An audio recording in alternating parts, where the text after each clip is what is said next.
Jay-Z was just hit with a mega lawsuit over Cash App. I am shocked that the media hasn't covered this huge lawsuit against Jay-Z and Jack Dorsey, the owner of Block Incorporated, who owns Cash App.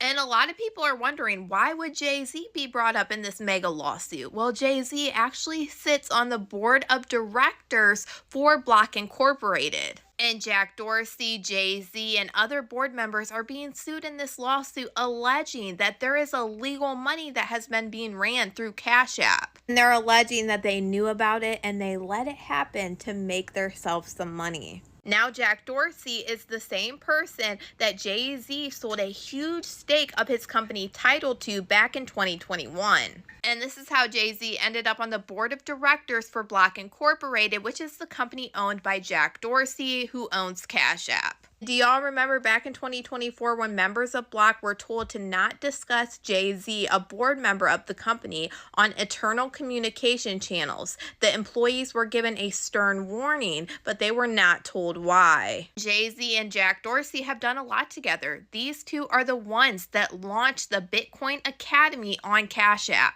But now that you got the background, let's go ahead and jump into this crazy lawsuit. Now, this lawsuit is filed by a man with the last name Patel, who is a shareholder in Block Incorporated. As you can see, he's suing Jack Dorsey, Sean Carter, and a lot of other board of director members. Now, this shareholder is alleging from 2019 to 2023, Block experienced explosive growth, with its revenue growing from $1.31 billion in 2019 to $21.92 billion in 2023. But he is alleging that it was unknown to the public that this rapid growth was largely driven by widespread use of the company's platforms for illegal activities. He is alleging that the company's officers and the members of its board issued statements that were materially false and misleading, saying that they failed to disclose the company's lack for adequate customer due diligence practices and failed to adequately monitor the nature of transactions that were being processed on the company's platforms. He alleged that the company's management imposed minimal obligations on users seeking to open accounts or transact on the company's platforms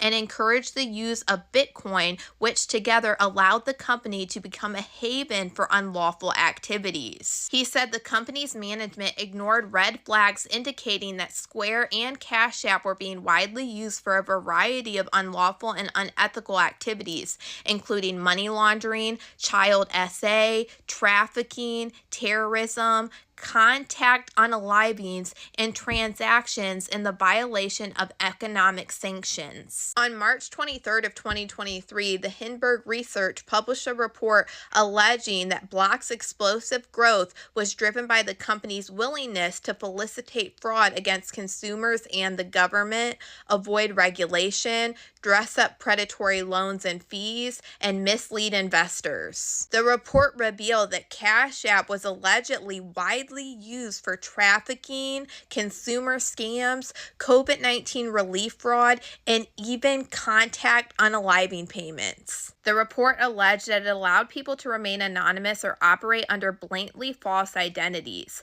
The Hindenburg report also detailed interviews with former Block employees who explained that the company systematically suppressed internal and user complaints related to rampant fraudulent and criminal activity on the company's platform. On February 16th of 2024, NBC News reported that federal regulators were investigating allegations by two whistleblowers that Cash App failed to perform adequate due diligence on its customers, including by failing to implement any effective procedure to establish their identities, leading to the widespread use of the company's platform for illicit activities. The NBC News report alleged that the company's management was not only aware that the company was failing to conduct customer due diligence, but it was also intentionally failing to conduct such due diligence as a mean of maximizing the opening of new customer accounts to generate more revenue. On May 1st of 2024, NBC News reported that federal prosecutors were investigating the company after allegations by a former employee that Block has failed to conduct basic due diligence on its customers. Square had processed thousands of transactions involving countries subject to economic sanctions, including Cuba, Iran, Russia, and Venezuela. Block had also processed multiple cryptocurrency transactions for terrorist groups. The two NBC News reports corroborated the allegations contained in the Hindenburg report. As of March 31st of 2024, defendant Dorsey beneficially owned 1 million shares of a Class A Block common stock worth roughly $81.5 million. Defendant Shawn Carter has served as a member of the board since May of 2021, and according to public filings, defendant Carter received $289,720 in 2023 in compensation from the company. As of March 31st of 2024, defendant Carter beneficially owned 38,073 shares of Class A Block common stock worth roughly $3.1 million. Now, this shareholder is saying by the reason of their positions as officers and or directors of Block, because their ability to control the business and corporate affairs of Block, the individual defendants owe Block and its shareholders the obligation of trust,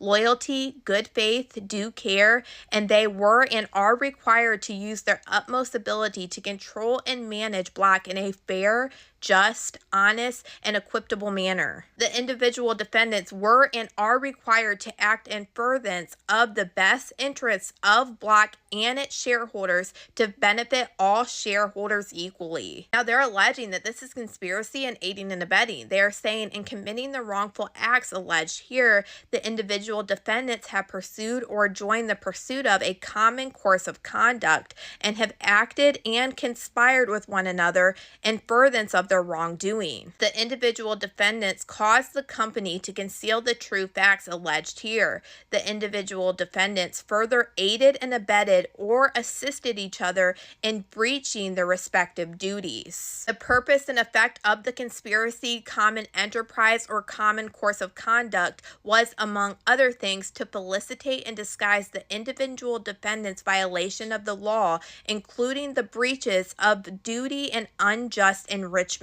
What they're trying to say is allowing these illegal activities to happen to make themselves richer. This lawsuit is huge. It has a lot more information in it. It's about 60 pages long, so I cannot read this whole thing, but I will go at it over on my Patreon at Kadisha Lynn if you're interested in reading through this whole thing, because it is pretty crazy. And mind you, this is a huge lawsuit, but y'all let me know what you guys think about all this in the comments.